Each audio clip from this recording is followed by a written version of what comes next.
Air merupakan kebutuhan utama semua makhluk hidup.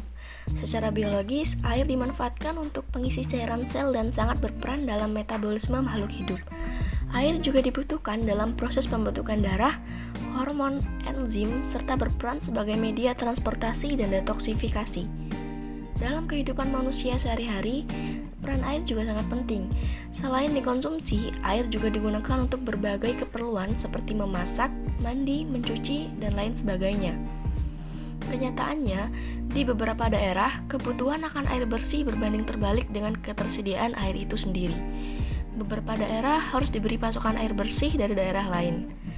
Oleh karena itu, kelompok kami memutuskan untuk memilih Sungai Mulyorejo sebagai tempat melakukan studi lapangan karena keadaan airnya yang jauh dari kata layak.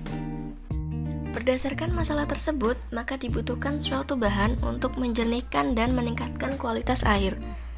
Berdasarkan literatur, daun ketumbar atau Coriandrum sativum L memiliki kemampuan untuk menjernihkan air dan menyerap logam-logam berat yang terlarut. Daun ketumbar yang digunakan adalah daun yang telah dikeringkan dan diletakkan dalam wadah penampungan air. Kelebihan daun ketumbar sebagai bahan penjernih air adalah sifat absorpsi yang mampu menyerap logam berat dan zat terlarut lain dalam air, mudah proses pembuatannya dan praktis dalam aplikasinya.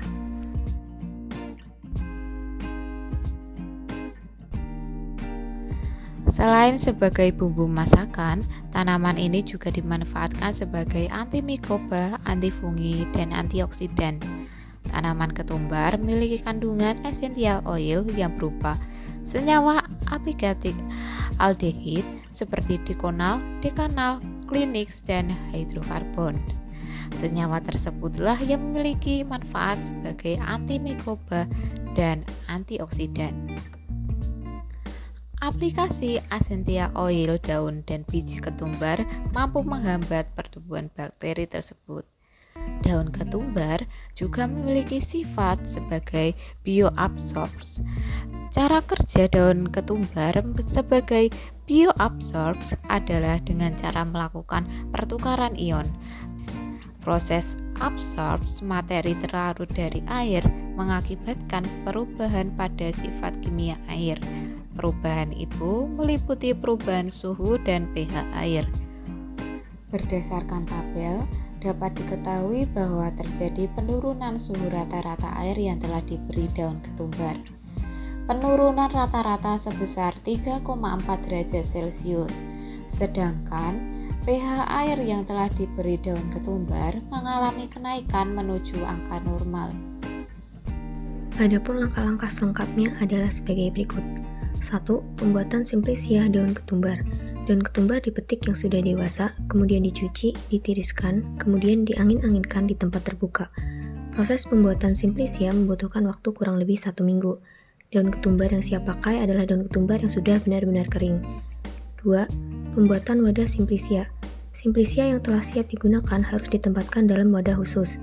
Wadah yang digunakan berupa kain muslin.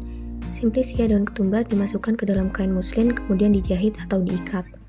Bahan alami penjernih air siap digunakan.